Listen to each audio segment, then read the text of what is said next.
Hello, everyone. Welcome to another episode of Scala Space Podcast. I'm Łukasz Biały, your host, and today with me is Billy Autrey, implementation engineer at Engflow, a longtime Scala consultant and ex-Lightband employee, also a sitting member at the steering committee of Play Framework. So today we are going to talk about compiling Scala and specifically compiling Scala at scale. Compiling Scala has been a major irksome problem space for many projects, many companies. We've seen the compiler itself getting some very good speedups over the years. We've seen some additional tech being created around the compiler, like Zinc, the incremental compiler for Scala. We've seen compilation servers like Bloop being created. But then there's something completely different in this area, and that thing is Bazel. Billy, could you tell us something about Bazel? Right, yeah, sure. So Bazel, if you haven't heard of it, is an open source project. It originated as a build tool inside Google called Blaze. Google uses Blaze to manage their very large monorepo and to provide a good developer experience and unify the tooling experience so that their tooling team can kind of focus on one thing and pay that cost to everyone. Bazel also includes, kind of in true Google form, there's Google's, everything if you think about Google is centered around this idea of how do I take pieces of execution and break it down into smaller pieces and then push it out to commodity hardware so that I can, benefit from parallelism of having a lot of cheap execution. And this, of course, extends really nicely into the cloud. And Google's no exception here with Bazel. What they do internally with Blaze is they have a system called Forge, which is very similar to what Engflow provides. And all it really is a remote execution platform that provides small blocks that you can send, execution blocks to, and it will build all of those components in parallel. Bazel is polyglot, so you can make it work with any language. So there's support out of the box for C++ and Java, and there's a bunch of extensions that are built for a myriad of languages. Scala is one of the main ones that is used heavily. I believe it's used heavily inside Google from what I could tell, because it's part of the main Bazel build repo right now. But I know that there's big support for Python. There's some support for Rust, TypeScript.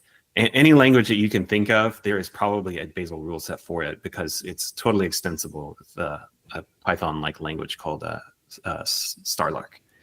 So that's sort of Bazel in a nutshell. It's very much built to help you manage builds, give you the ability to remotely execute and remotely cache things. One other thing about Bazel that's really interesting is Bazel takes everything as an input, right? It takes all of your input files, but it also takes your actual tool chains, the things that you use to actually compile.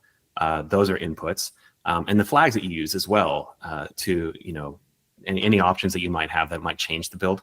All of those are considered as inputs, and Bazel, to determine correctness, just generates a hash to say, okay, this is my input hash. And so the more hermetic you are, the more things that you include as inputs, the more deterministic your build is. And so Bazel really, this kind of plays into the whole remote caching idea.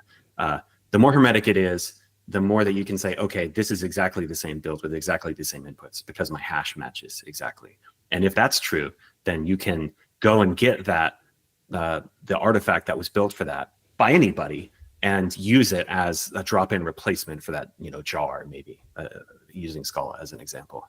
So if somebody else built a jar on their computer and their hash key is exactly the same as mine, that means I can take whatever jar they compiled, pull it down from a remote repository, and sort of like share the compilation time and the CI compilation cache all across my build organization and not have to build anything. Because ultimately, the fastest build is the one you don't have to do. Oh, definitely. So where does Engflow fit into this puzzle, actually? Yeah, I mentioned it briefly earlier, but Engflow is a bit like Forge. The idea is that a lot of build tools, Bazel has a remote API repository. It's a gRPC protocol that takes very specific instructions, like here, what cache capabilities do you have? What do you have this cache key? Remotely execute this, or I want to upload this blob so you can remotely execute something. That whole API is implemented by Bazel. It's also implemented by Buck2. Pants, I believe, implemented it. SBT is starting to implement the remote cache API. But what Engflow does is it implements the server part of that API, and it will actually do the remote execution for you. So if you want just a remote cache, Engflow can do that. We can take cache hits and sort of use it as the source of truth, or the system of record for your builds. So CI stores that information, and then local developers can benefit from that cache. But we can also remotely execute build components. So the subcomponent, the smallest component of a build in Bazel is called a target. And you can have targets down to the package level if you want in Scala. And so all of those little packages, all the subcomponents of a full Scala jar can be farmed out to Engflow, and we'll compile them on the farm massively parallel and improve build times. We can talk about it a little bit later. I think it's in the script later, but there's some pretty good testimonials from some of our customers. Some are public, some are not, but we get pretty impressive build improvements by parallelizing on the cloud. And we're also cheaper than most people can run it on their own as well. Okay. Could you tell me, I assume that you have to have some specific configuration, some specific extensions for Bazel to work with Scala. Are you aware that, does everything work with Bazel? Like, is the same set of expectations that we can have with SBT, would it fit to what you get with Bazel? There are some limitations here and there. Bazel, because you had to have your inputs declared explicitly, it means you have to have all your inputs declared explicitly. And so I'll probably talk about this later, but transitivity is a little tricky with Bazel. You have to declare all your inputs. There is a rules Scala extension. It was originally created by Wix, and it's open source now. Lots of people kind of contribute to it. In fact, Mike Bland from Engflow is helping to contribute to it to make it work with Bazel mod, for those of you who know who that is. But rules Scala, it does work with Scala test and spec2. It does work with there's a host of different tools. It does not work with S-coverage though, because Bazel expects to use its underlying Java Jacoco for coverage. So if you run coverage with Bazel, you're going to get Jacoco results. So that might be a little bit of a gotcha there. Essentially, if there's an SVT plugin, does Jacoco work with Scala at all? It does, yes. I actually have some PRs to fix a few things here and there in rules Scala. So it's not the best experience, but it is being improved and fixed by people that do depend on it today. So, but it does work. It works pretty well. There's some gotchas here and there because the Jacoco has to work with the instrumented Java code or the Java bytecode that gets compiled from the Scala, and sometimes that expanded bytecode can be tricky once you add the Jacoco instrumentation. So if you have like really, really big ADTs, for instance, with lots and lots of types, it puts all those in an object, and then when you instrument that with Jacoco, you might actually hit the Java function size limit. Oh. So there's little gotchas here and there that you have to kind of reason about and break down your Scala classes if they get pretty big, which is something you kind of see sometimes in monorepo Scala with really big monoliths or big monorepos. But breaking down those things is something you should probably want to do anyway. Okay. So, you mentioned that Bazel wasn't built with compiling Scala in mind. I guess the original code bases at Google, they also have their own problems, I would say. I'm not a C++ engineer, and my experience with that is quite limited. But from what I know, the builds for C++ are also kind of heavy, kind of slow. Bazel helps with that also, right? Right, right. We have a number of customers, and there's many examples out there of people who have gotten impressive build speed improvements with C++. Um, the tool chain story is still evolving there, including hermetic tool chains to make your C++ builds more portable is still kind of an evolving story. And then if you're building from a M2 Mac onto a Linux machine, it's called cross-building. That can be fraught with issues is because it's looking for, local things if you don't know which flags to include. So there are some gotchas there on doing remote execution with C++, but because of the remote caching capability and the way that sandboxing kind of works and the improvements you get with the way that Bazel kind of structures builds, people have seen dramatic improvements. Another use case that we see quite a bit is people generating custom code or generating headers, things like that. Any sort of generated code or layers of codes, dependencies that, or layers of compilation that have to happen work really well with Bazel because it's very good at detecting which things actually changed and which things have not. Whereas if you're using something like make, it may falsely assume that something has changed with your header file, for instance, if you're not doing things properly and recompile the whole world. So I'm also not a C++ expert. I've spent some time a long time ago building, Half-Life 2 mods and stuff like that in C++, but that's hard. That's pretty far from a production C++ experience. But I would say that over half of our customers that we work with at Engflow ask us about Bazel stuff every day because we have a lot of Bazel experts at Engflow, and a good portion of them are using C++ and they're very happy with it and they're seeing amazing build improvements with it. One of our customers, so Buck 2 is very similar in some regards than to Bazel. In fact, it's kind of built to drop in on top of your Bazel build structure, so you can use the same build files. We have one customer that's using Buck 2, and they said they got like a 30 to 40% improvements in build times with C++. Sure, but what is Buck 2, by the way? I don't think our audience knows that.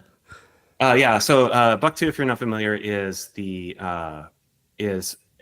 build tool that was inspired heavily by Bazel. It's built by Meta. I believe Meta is still in the process of migrating to it, but it implements build files using Starlark, the same language that Bazel uses.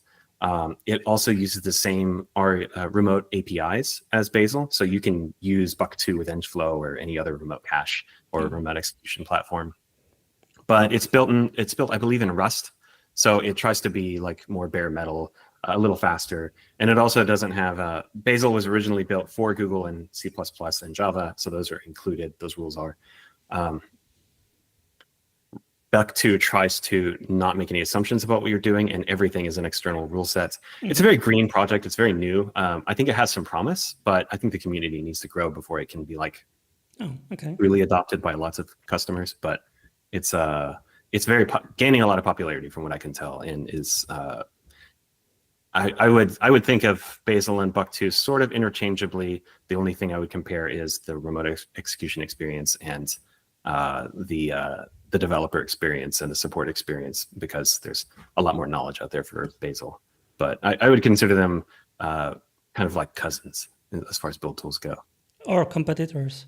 Yeah. I assume that you mentioned that it's a green project. I guess that there is no support for Scala yet in Buck 2?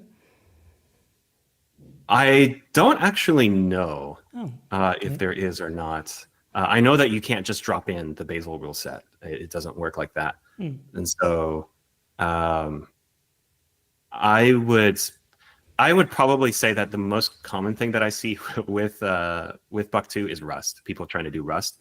And so I imagine that most of the people who moved on from Scala to Rust are maybe not interested in building real Scala support for Buck 2. But yeah, that's something for me to look up later, I guess. Okay, I mentioned C++ kind of on purpose here because Scala has grown to be a multi-platform language over the years, and I have to say I'm quite thrilled about Scala native. Scala.js is awesome, obviously. I love it very much. But I have, a special place in my heart for Scala Native with actual, Go-like static binaries that you can get.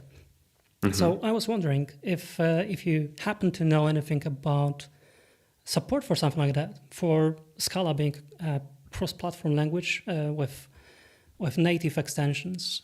Would it be possible to build a project that builds into a native binary via Scala Native with Bazel right now? I don't know if a rule set exists off the top of my head for that exact use case.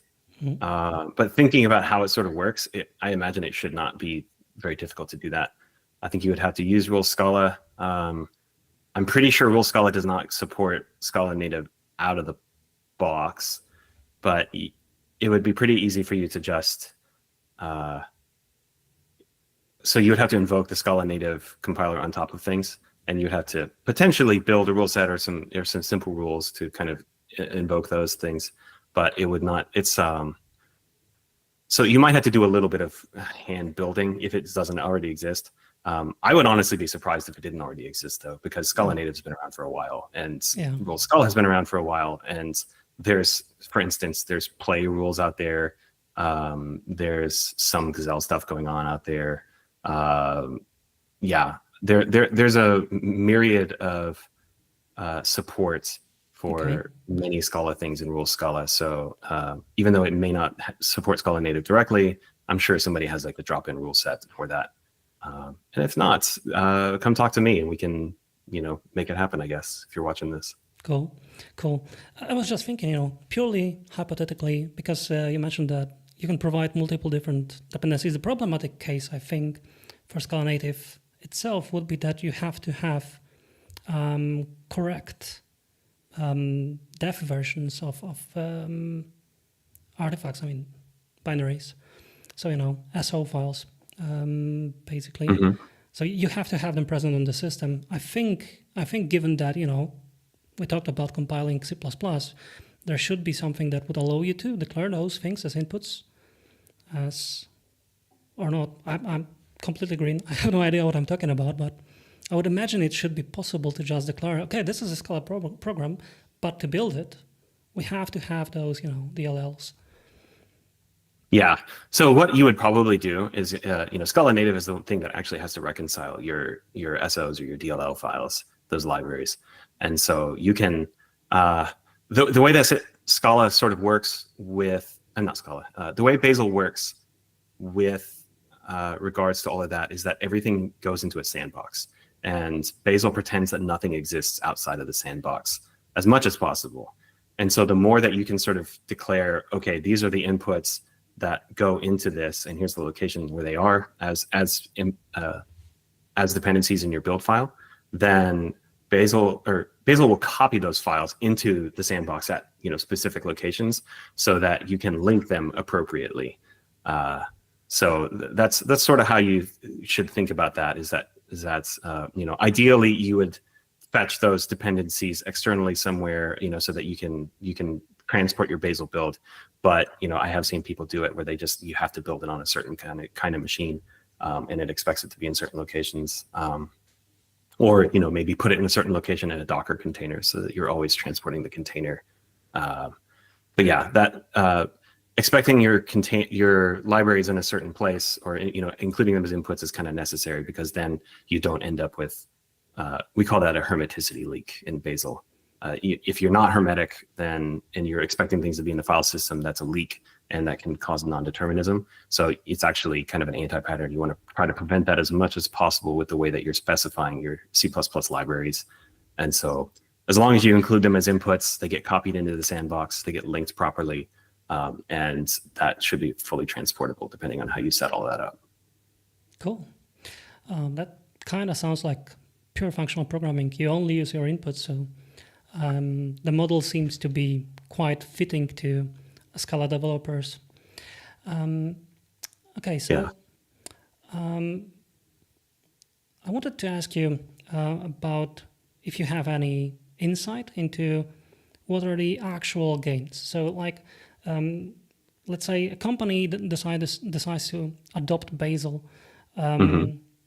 And I'm not sure because, when talking about those companies that are doing huge scale of software engineering, they, I think, usually have something homegrown in this area. So do you happen to know of any company that would migrate from something that isn't built, from ground up to deal with monorepos that are huge, that, adopted Bazel, and what was the outcome for them?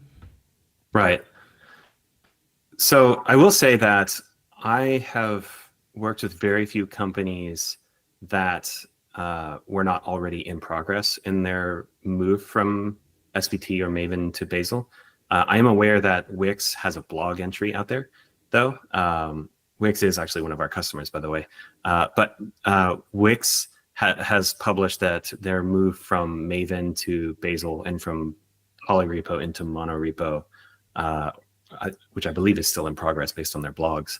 But those moves have given them like a 10x boost in CI times and build times. So that's pretty impressive. Yeah.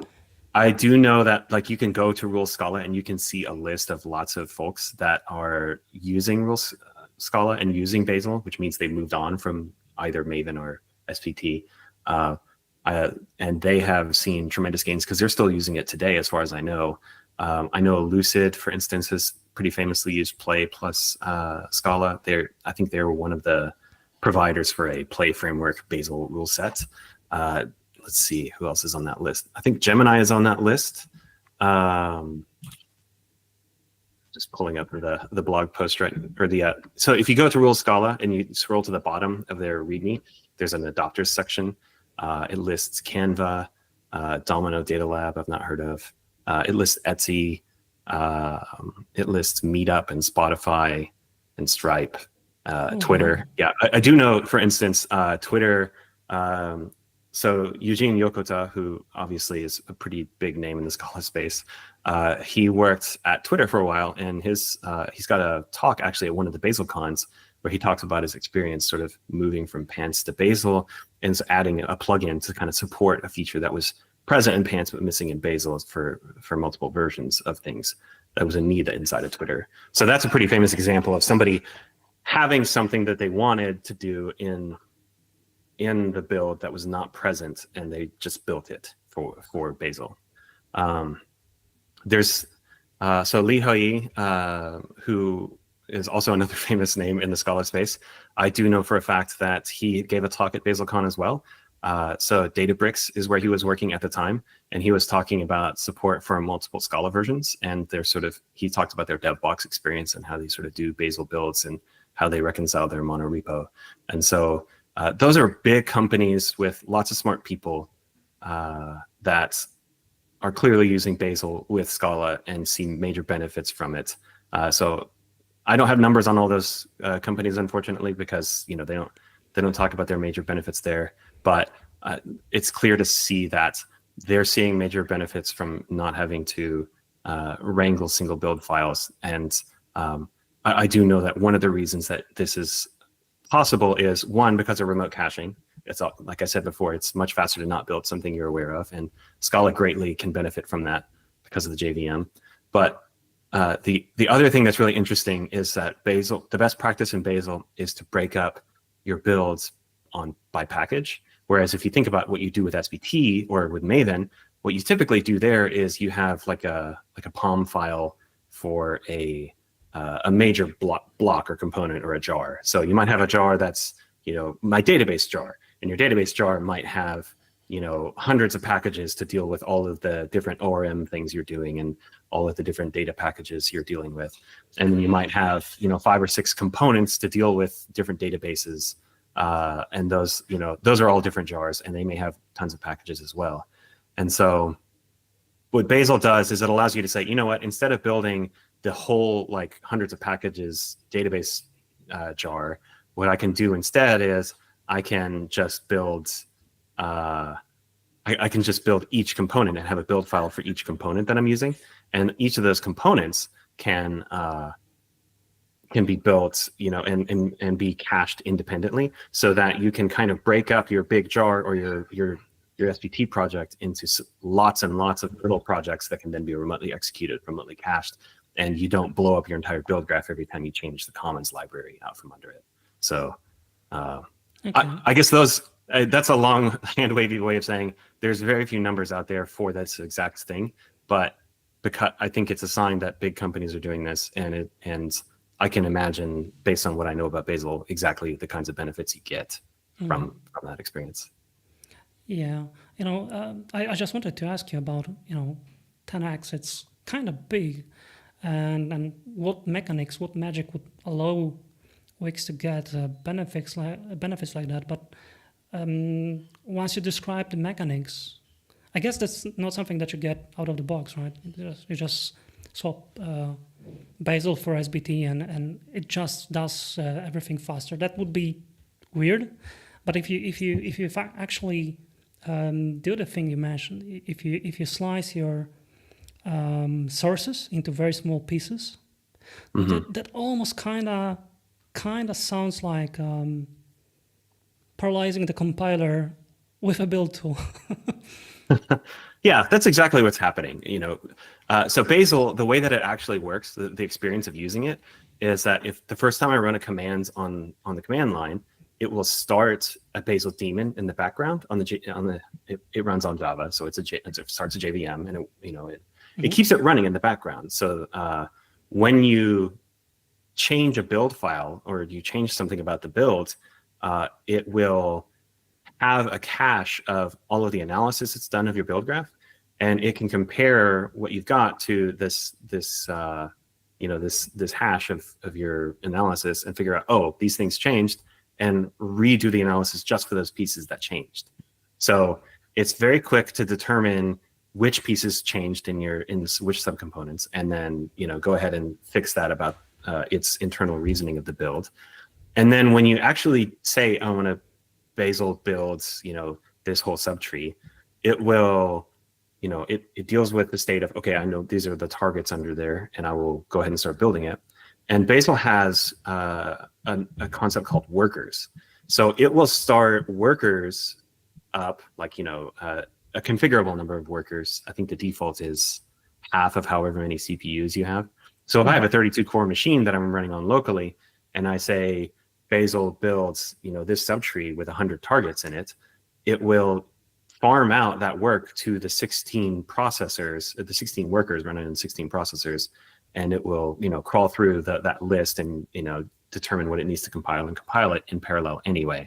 So just out of the box, Bazel will Scala C just the subcomponents that you've got in parallel, as fast as it can locally. And then, of course, if you're doing remote execution, you can crank up the job number to hundreds, way past how many CPUs you have locally, and it'll just send it out to 100 workers on the cloud all at once and build each of those some components in parallel. So those are a couple of the big benefits, I think, of Bazel and how it sort of thinks about parallelizing. Sure. So the whole thing with build tree. And the option to split it into smaller pieces. This sounds fantastic, but I believe that in big code bases that would be a huge pain. I know that big companies like Twitter, or Google, they basically have people on payroll that their job description is build engineer, right? So maybe it's just. It's maybe someone's job just to go there and create files to this small piece will compile with on its own with these dependencies, right? But it kind of begs for automation, right? Like right, it's just a tree. So there's a couple of options here on the table for this.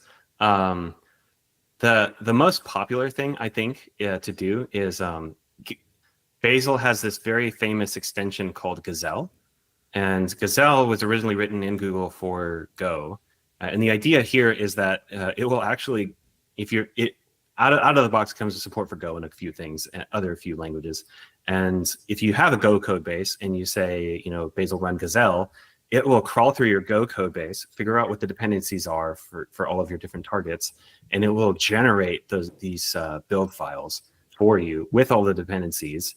generate your external dependency list and stuff like that. And so it fully automates this process of generating your entire build tree. Support for Scala is mixed. I think there's a couple of people who have attempted some Bazel extensions for Scala.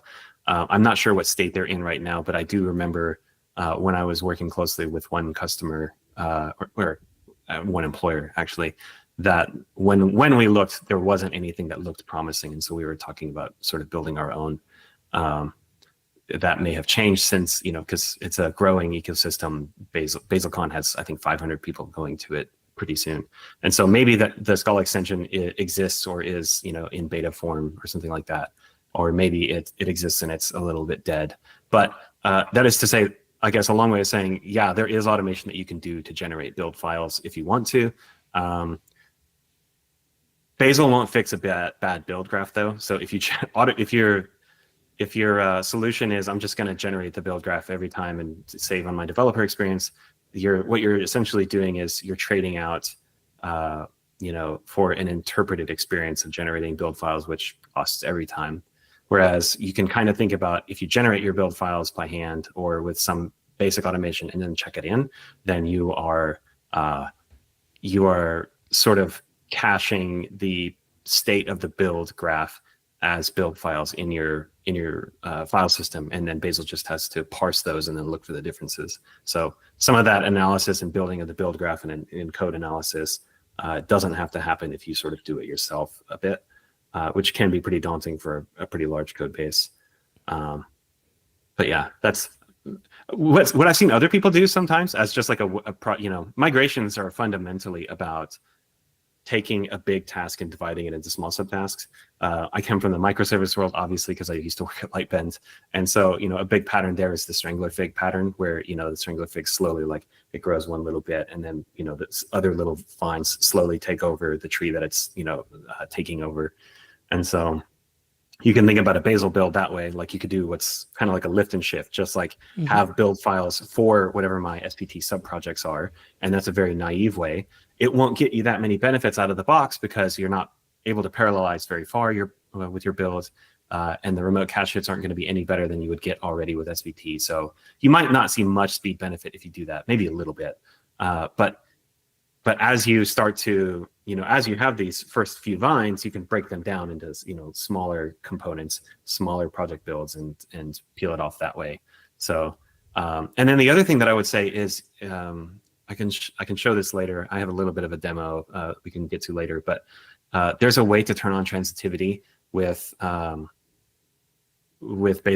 And if you turn on transitivity, it will complain about, hey, these dependencies are explicitly in your files, but you don't have them.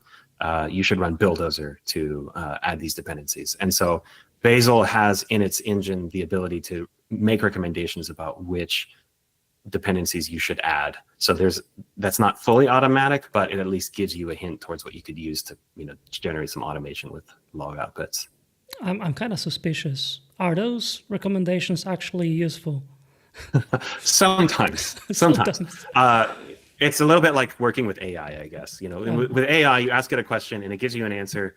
In the answer, you should kind of squint at and make sure that it makes sense, or try it out or analyze what it's trying to tell you. So bulldozer recommendations, I have found in the past, can sometimes be a little bit naive. So for instance, if I have this build tree, right, and I have I need Akka and I need play JSON as dependencies, and there's some other thing like a whole play project that has both of those dependencies. Sometimes the Bazel recommendation will crawl up the tree and find that this thing has both of those in common. So you should add this as the dependency, right? Because it transitively has everything you need. But it's obviously a really bad idea to add an entire play project as a dependency for something else that may or may not actually fit. So it's definitely look and make sure that dependency makes sense, because it's very easy to blow up your build graph if you add dependencies at the wrong layer. Visibility is a really key way to make sure that you're adding dependencies in the right direction, kind of following onion architecture for your build graph as well as your actual dependencies for your code. Yeah, I wanted to talk about developer experience now, and Okay. I have a surprise question actually. So it kind of the thing that you describe, recommendations for tree, you viewing the build tree. I'm already spoiling what I want to ask, but is there some graphical interface to preview the structure of how Bazel sees the world? Yes, there is actually. Oh, So Bazel has this tool called Query, and every build tool kind of has this. Like SVT has the ability to reconcile your build graph and to render it, but Bazel's Query is pretty interesting because it has a whole lot of ability to, you can query what are the dependencies of this specific target, or what are the reverse dependencies in this scope, or what are the dependencies only of this kind, or what are the if I have this target and this target, what is the dependency link or chain that goes from here to here, right? So those are pretty interesting ways to kind of like wrap your head around different dependencies with the query command line interface. mm-hmm. But I think what you're alluding to is that query has the ability to render the entire graph out. And so I don't have the command off the top of my head, but it's actually, Engflow does a Bazel bootcamp that we give to Bazel beginners, very similar to what I've taught in the past to onboarding developers as a principal engineer. But in that training, it has an example of the query command you would generate to spit out an SVG file, and that SVG file has a very nice like visual graph of all of the dependencies in your Bazel dependency tree. So yeah, that's a very neat trick. It can be a neat trick unless your dependency, unless you go too wide with your query or your build tree is hell. But then it can be it just looks like Jackson Pollock art. It's just a mess. Well, at least you can see that you have a spaghetti on your hands, so Yeah, for sure. it sounds useful anyway. Okay, Yeah. okay. So another developer experience question. Mhm. It sounds great. How does it work in daily job, daily life? I'm a Scala developer. I would like to see how I can use Bazel and what would that mean for my daily productivity. Right. So do you want? I have a little bit of a toy project baking Yes. over here. Is it a good time to Yes, dive into exactly. that? Yes. Okay. Cool. Let me do this then. All right. So what I have done here is this is a very green project. I decided, speaking of AI, I had a little fun working with AI and saying, help me design this application that has some interesting interesting capabilities.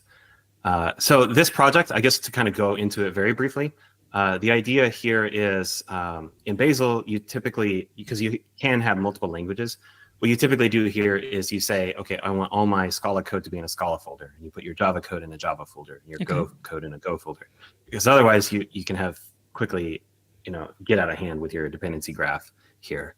So I built this with SVT as well to kind of, so I could test it both ways. Could you show us the build SBT, because I think it's the easiest way for Scala developer to grasp what is happening. Yeah. So I've got the dependencies hidden over in the dependencies file. I'll probably check this code in and make it public after cool. a little bit of cleanup and after we talk here. Yeah. But so any watchers right now who feel like they want to look at this a little more in depth, feel free to. And you can check out the dependencies if you want.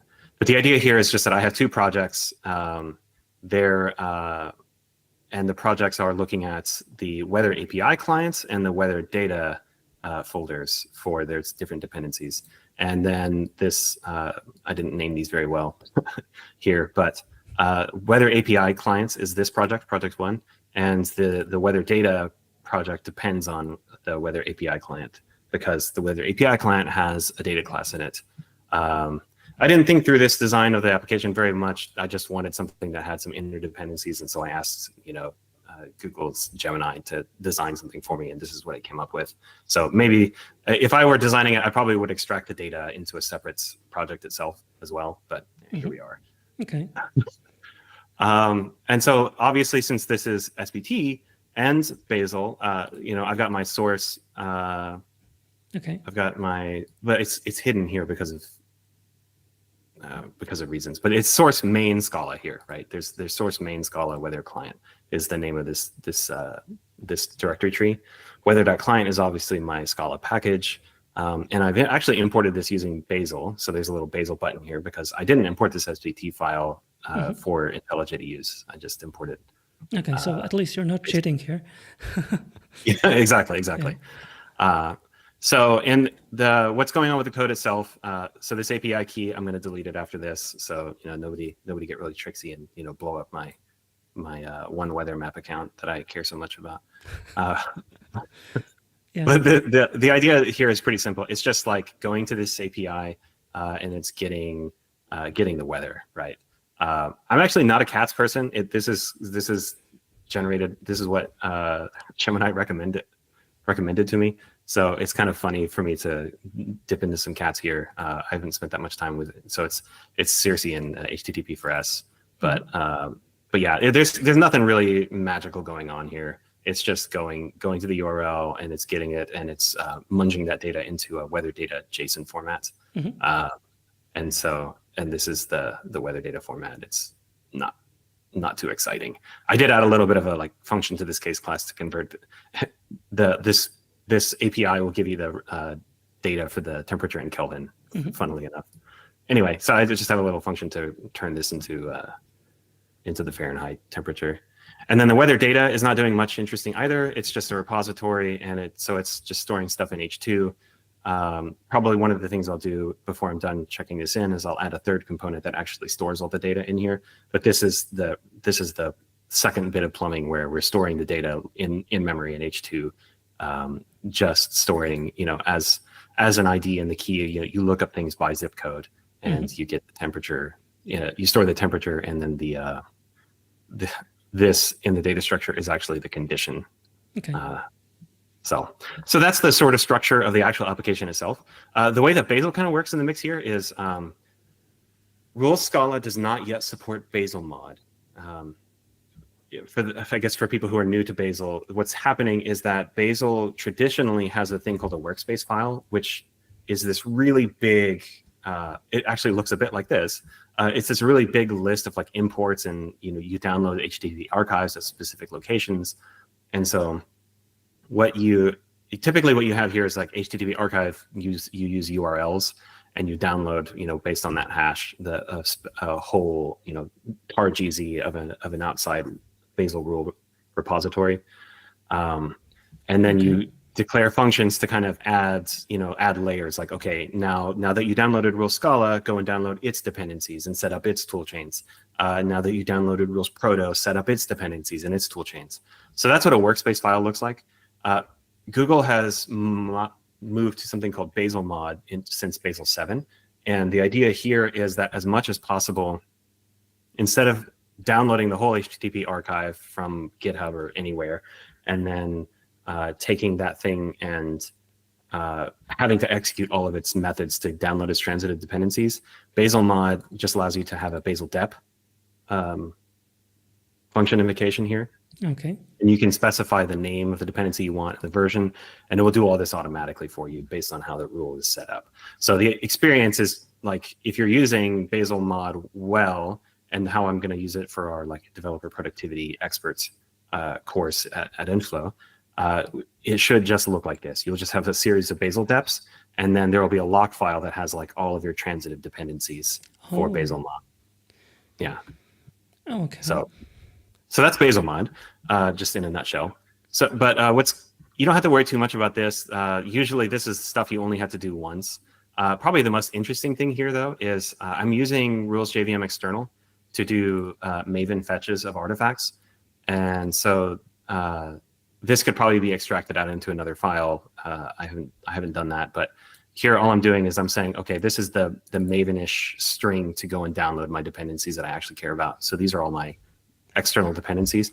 You'll notice this list is pretty huge. Normally in SVT, you might only have a few things, but this list is pretty huge. And the reason for this is that I mentioned this earlier with C++. When you have SO files or things that you depend on, you have to have all of those because Bazel will copy all of those into the sandbox.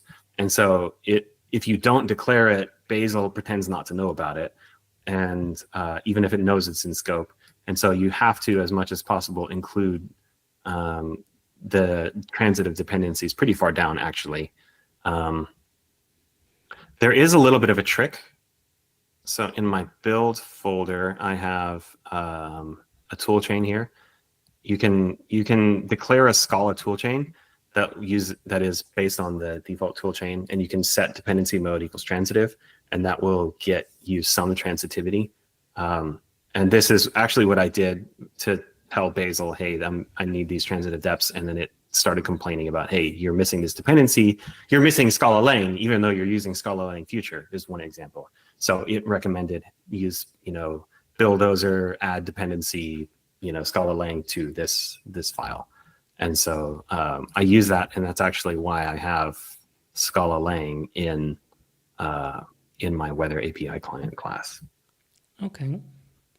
So I know I danced around quite a bit, but yeah. So the main thing is this. This is where you declare your Maven dependencies, and this is for the whole build. This is just making the Bazel build graph aware that these dependencies should be downloaded. And this also has a concept of a lock file based on how rules JVM external works. So it has like, okay, these are all the dependencies and the SHA sums and everything, and so that you can be secure and not have like, dependency injection happening if the thing that you downloaded doesn't actually match the hash that it expects. This is a build file. What's going on here is at the top, we're saying, okay, I want from rules Scala, I want to import the scala.bzl rule set, and I want to specifically impart in this build file the ability to call Scala binary, Scala library, and Scala test. Okay. So this is like importing functions to say, okay, I want to be able to declare a Scala test. I want to be able to declare a Scala library. And these things are documented in rules Scala, but this is how you declare, like, I want to have a Scala building block that compiles with Scala C, or that runs with Scala test. So this is how you do that, is you import the rule first, and then you call it like a function. Mm-hmm. I mentioned Starlark earlier. I mentioned that it's a dialect of Python. And what we're doing here is essentially calling a function called Scala binary, and the attributes are the parameters that you provide to tell it this is how you should do all these things. So in this, the only real things you have to have, so for Scala binary, everything has to have a name first and foremost, and this name is what gets you the label for what you're trying to do. You declare the source file, so the things you're actually trying to compile. For Scala binary, you have to tell it what is the actual class path to the main class. And then for the dependency list, you have to add all of your external dependencies. And then this colon is a shortcut to, in the current package, there's a library or a target called weather data. So that's like a module dependency in SBD. Yeah, exactly. Yeah, it's a module dependency, but you can be as granular as you want. So what's interesting here is I actually have one target for this API client, which is my object that actually executes the code. And then I have a separate project for the data itself. So I don't know if this is good or bad, but you can get kind of messy with how you structure your files in packages, because at a package level, you can declare dependencies as granular as you want. You can declare a target for every file if you want, okay, or you can separate out your, I mentioned this earlier, but if I were designing this from scratch, I would have the data package, the data file in a separate package, and it would have its own build.bazel file. But, instead of doing that, the shortcut I took here was just to have it in the same package, and I just declared a separate library for the weather data. So Bazel will know that these are different targets, and it can build a build graph based on that, so that I get, more building blocks essentially to be able to Scala compile much more granularly. Okay.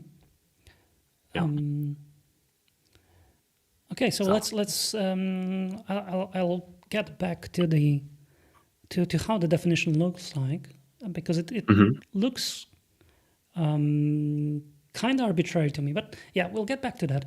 I wanted to see what happens if you actually edit code, because that's all very nice and informative. But in the end, we want to use IDE. That's IntelliJ idea, by the way, right? Yes, this is IntelliJ. Yeah. Correct. To write code, what happens? Do you get all the support of the IDE that you would usually get with SBT? Right. Okay. Yeah. So let's add another function here to this case class. This is going to generate more in the build graph. So I'm just going to add, well, we don't have to do that because I've got this Kelvin to Fahrenheit. Oh, yeah, we can do this. Step fields in F.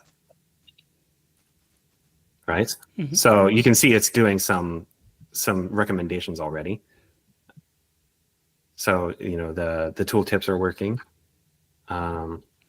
This dot feels like. So you can see that the IDE's recommendations are all working. As I type, it tries to fill in. Here it's telling me, hey, you've got this declaration, it's never used. So the full IDE support is working out of the box, right? Mm-hmm. And this is just with, like, I'll show you syncing here in a minute, but this is just with the syncing information that it's got. Essentially using Bazel as a build server. It has done all this indexing, and sure. It's, you know, this is based on the indexing it already knows about. Sure, Billy, just one quick question, both for me and viewers. You are seeing the tooltip window with recommendations with autocompletion, right? Yes, I am. Oh, so I guess we can't see them. It's an artifact of how you are sharing your screen that we can't see them. But yeah, given on how you autocomplete with tab, I assume that that's what's happening. So no problem. Yeah, exactly. Okay, cool. So what happens if you go to the other module action? It's called action, I think. The other action. Oh, the sorry, I'm not sure what you're asking. The weather API client it's in another module, or this is in a different target, right? Target, okay. Yeah, so this is a different target. It's the same package, of course, but it's a different target. Okay. So I can so dot main dot Kelvin to Fahrenheit. Oh no, this is Kelvin to Fahrenheit. This is not the function I want. I want the feels like. Feels an F. There we go. Okay. Okay. So I've added the code to it. The reason I was able to complete is because it's giving me the tooltips and it's recommending the different functions. So here I'm just, doing some string interpolation here to say, I want to add the feels like to my report that I'm generating here. So the first thing I'm going to do is I'm going to click on sync this. There's a little thing that comes up and it says sync project with build files. Mm-hmm. So this is just running a Bazel sync. And so this is some of this. This is probably really interesting to know. It's running in shards. And so if you have a really giant build, it will actually cut this into several tasks that run with several workers. So IntelliJ's Bazel client will essentially say, okay, you have like 5,000 targets you're trying to build. So I'm going to split this up into 4 different shards, or 10 different shards with 400 targets, and sync those at once. So this is this sync here will let you essentially parallelize the analysis of your build graph, which is really nice. It's not something you get with all build tools. Okay. Yeah. So anyway, you can see that it's finished. It finished very quickly, and lots of stuff was already cached. See, it's syncing 3 of them. It only synced 3 things out of all the targets that it found. So that's pretty good. Mm-hmm. I go back to my terminal, and so what I'm doing here is I'm doing Bazel run. This / is a Bazel shortcut for the root of my workspace.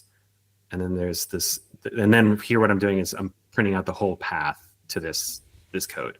So Scala, weather API client, source, main, Scala, weather.client or weather/client.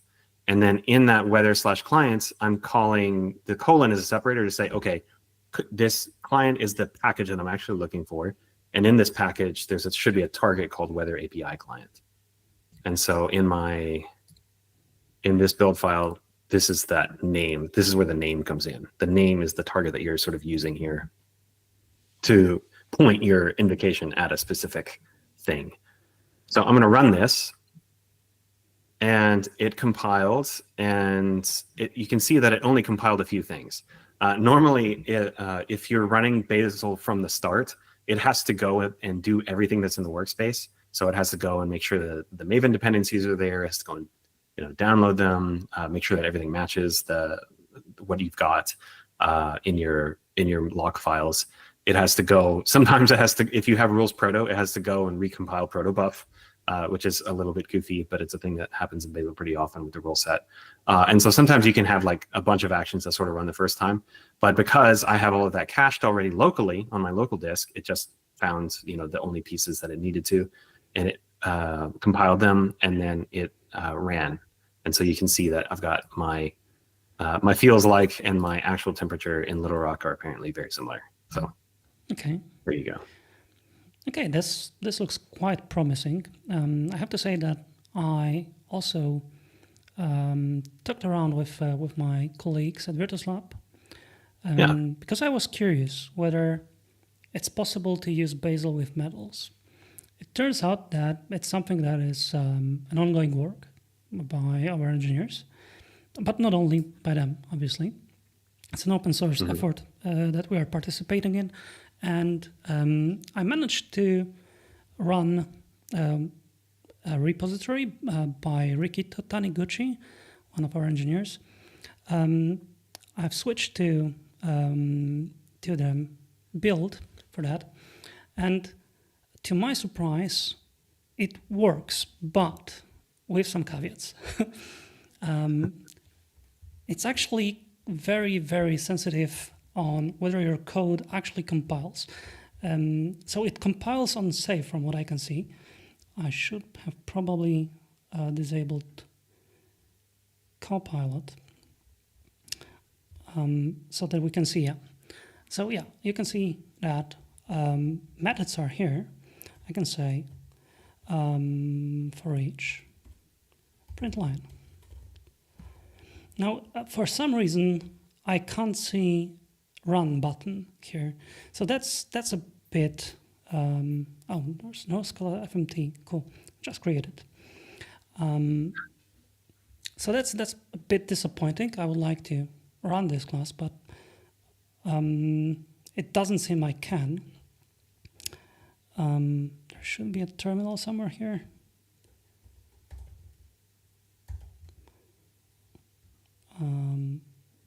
No, let's maybe just do this. So you said it's Bazel, right? And then, am I doing this right? Bazel run. Is this possible? Oh no, it can't do that. Bazel run. So the module itself is called CMD runner, perchance. Nope. If you have, I guess a little bit of a shortcut. Yeah. If you have, so in your path, it's source main Scala. So you'd have to do Bazel run /source /main /Scala : whatever the name of your target is. Could you repeat the things after //? I'm completely green here. So I guess the full path to where your build file is. So source /main /Scala /CMD whatever the name of your package is. I think I didn't write this. So the name, it's here and it's called runner. So I guess this is the thing. Oh yeah, it's doing something. Yes, it works. So that's kind of nice.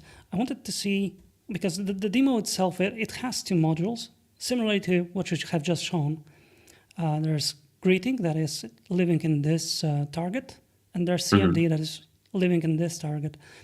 So we have import defined in CMD that we depend on the lib, and I guess at this particular target, the lib greeting. So I wanted to see whether it works cross modules, and it seems that it works just fine. There's just one interesting bit that I found kind of tricky to work with. But I hope this is just something that is work in progress, because as I mentioned before, it seems to me that Bazel is running the compile on every save. So if I do something like this, it still makes sense, right? Now, if we do identity function here, and I press Command S, it tells me, okay, there's a missing parameter type, right? If we go back here, this is fine. Now, if we go map A, and we try to use dot here, there's nothing.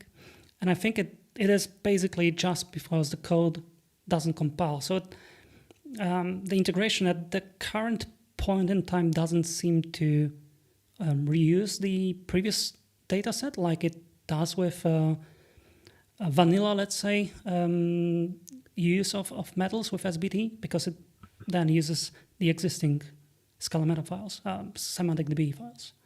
So if we do that correctly, the code compiles, this suddenly changes everything, and well, we can say, okay, is there one that is bigger than 10? And then, well, it's a no-op. It doesn't do anything, but we can go here, and it probably should just work fine. Yeah.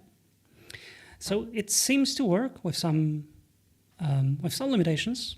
That's actually quite interesting that we can do this. And when I asked around, I was told that it is actually using the same integration that IntelliJ uses.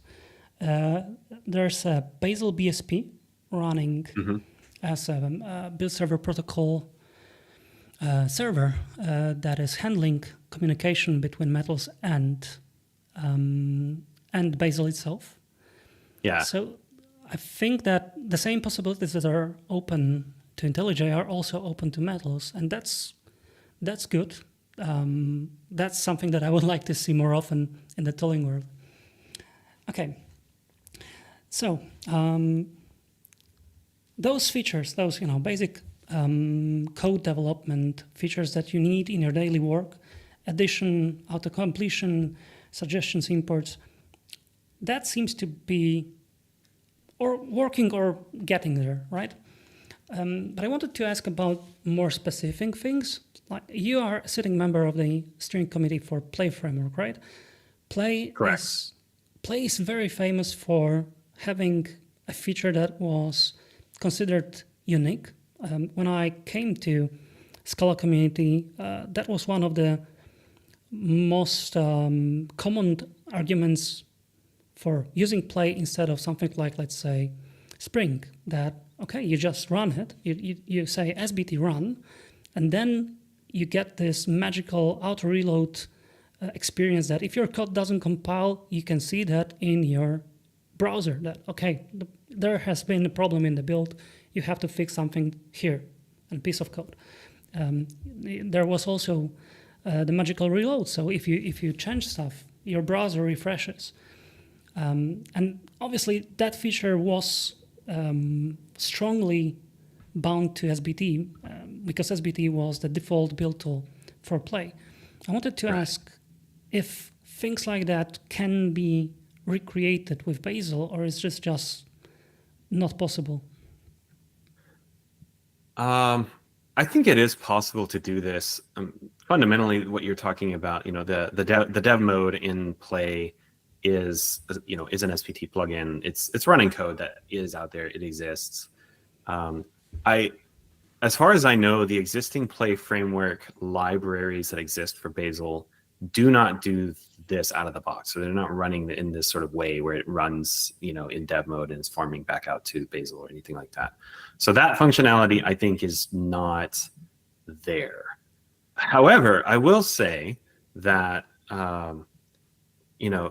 the watching your file system and automatically recompiling, that's something that SPT kind of does out of the box now anyway. Like if you do tilde compile, it will, do that. It will watch your file system, and if you change something, it'll do a rebuild. And Bazel does have an equivalent.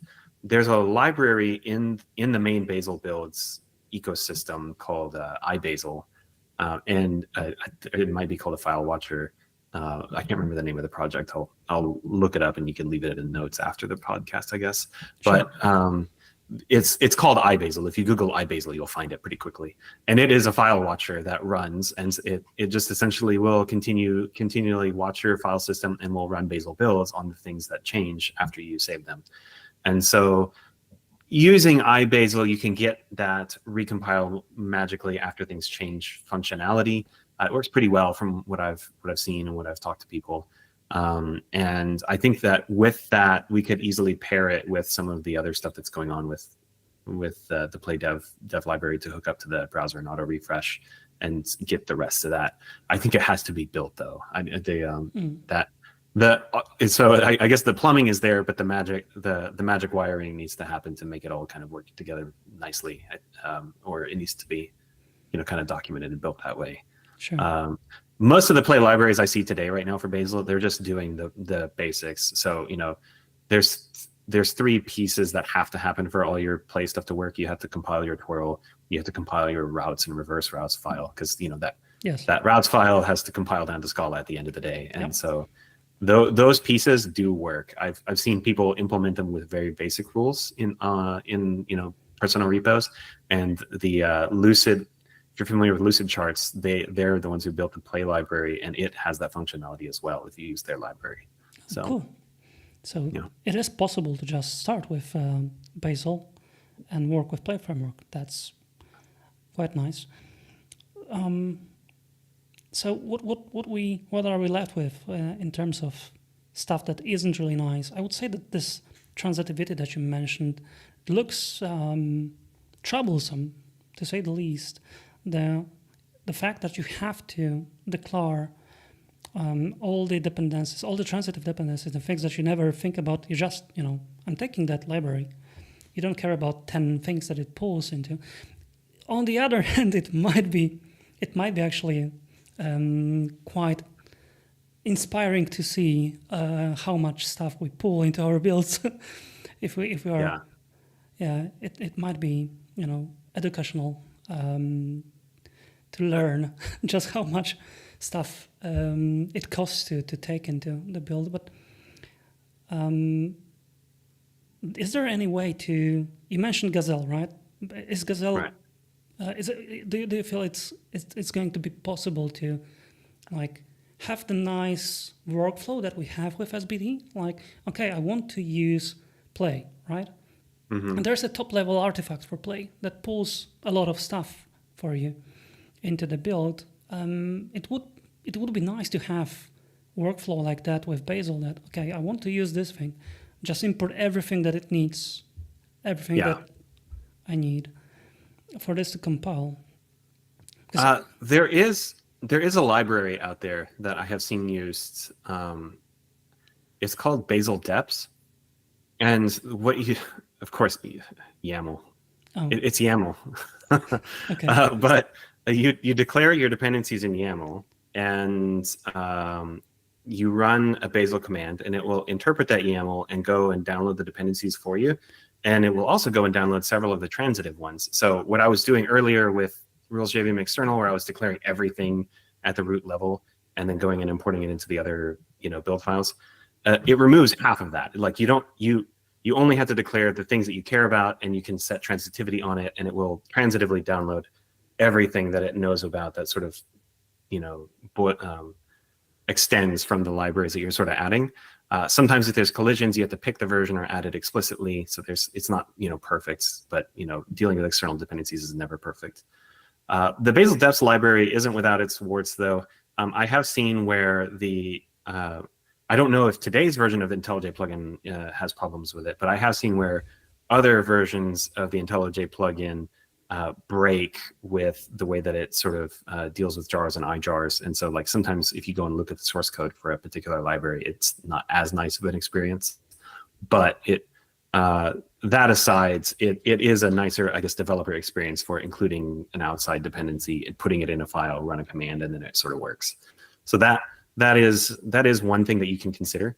I do want to also caveat that I added transitivity to the Scala toolchain, but I would say that if you do that, only do it temporarily.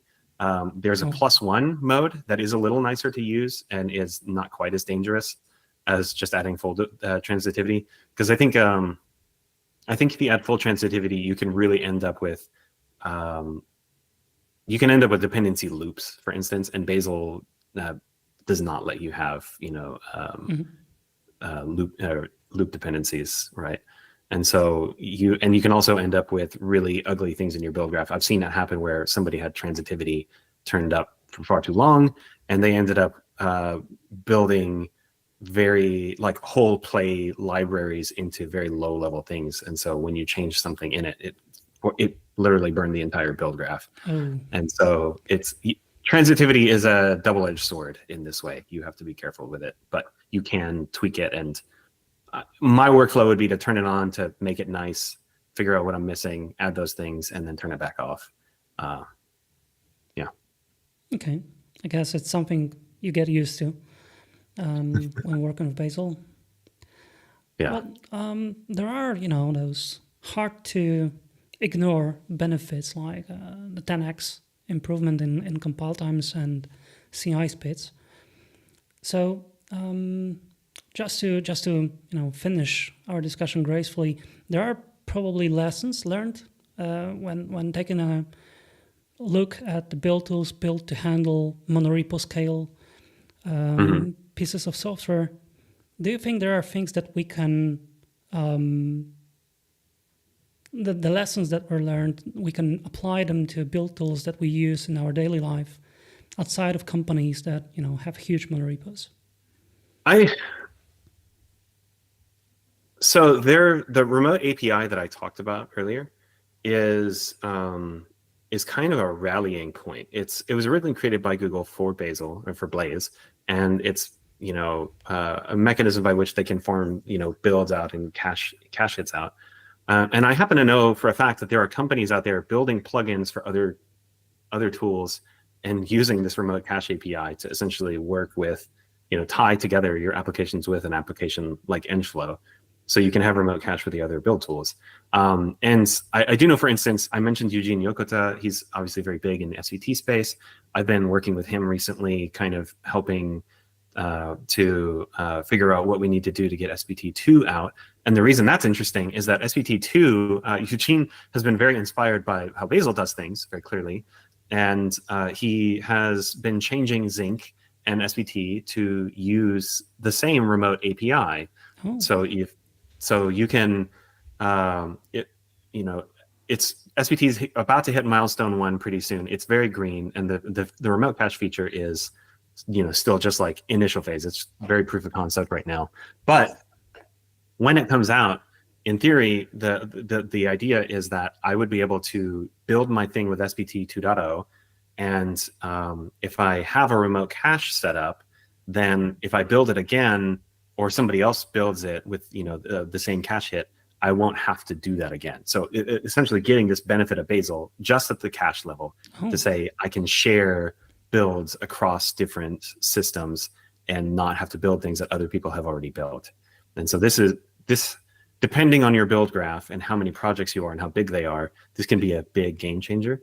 I do know also, in talking to Eugene about how this works for test, for the test libraries, he built that support, and he's reaching down subjar, I believe at the class level, to actually cache things there so that you can get partial cache hits for components of your actual tests that you're running through SVT. So, this, what I was talking about, where there's no silver bullet, you can't fix a bad build graph. You can't necessarily do that, but with SVT2, there's a little glimmer of hope that we can allow the tool to subdivide that and to be smart about how it does incrementality and to incrementally cache pieces of the build automatically, because SVT knows about the whole build graph. And so SVT is learning the lessons and being inspired by these other build tools. And I think you're going to see it more and more more build tools are going to adopt the remote API and start to work with tools like Engflow to do remote cache and remote execution in the future. Mm-hmm. That's a very optimistic note, but I have a pessimistic question at that. Am I right to assume that there is no interop, between Bazel builds and SBT2 builds? That would be absolutely awesome to see. No, I don't think so. That in thinking about how the hashes are created, it's potentially possible, but Bazel is taking in more data than SBT does today. And so the action cache generated hashes that you get from SBT are not going to match just because they're not taking in the exact same data. And so I can only assume based on what I know about how the two different systems work that you can't do what you just described. It's an interesting thought, and I think it has some merit. It would take some work. You would have to essentially, reverse engineer out what's going on with Bazel, and also you might have to optionally provide, like, here's some Bazel flags that we supplied, that don't do anything in the SBT build, but get imported as inputs into the way that we're calculating hashes. But it's an interesting thought. I don't know that it's actually going to make it onto the roadmap, but I like the idea, and I like where your head is on this. Mm-hmm. Well, in the end, I think that the outcome is that companies like Engflow are probably going to become useful to companies that are still using SBT2, right? Because if that's the same interface, the same API, I guess you can handle that. Is there something is there some testing happening as we speak that, is SBT2 capable to work with Engflow? Do you do something like that? Eugene actually wrote a blog with answering this exact question. He talked about how he's implementing it, and in the list he mentions Engflow. We actually did work with Eugene on this. We supplied him the ability to download there's a my Engflow, which is just Engflow as a Docker container that you can use to kind of test things out. That's an evolving story, but he downloaded my Engflow and got a working Engflow Docker container, and then he ran SBT2's remote cache with Engflow, and it does work. He got cache hits. So it does, as soon as SBT2 comes out, it will work with Engflow. I know this for a fact because it was tested with it. Okay, so that's a really optimistic note to end, because it means that there are massive speed-ups coming once SBT2 is out. Okay, Billy, let me quickly check if we have any questions. Yeah. But I don't think we do. No, we don't have any questions. Okay, so thank you so much for being our guest today, and thanks everyone for watching.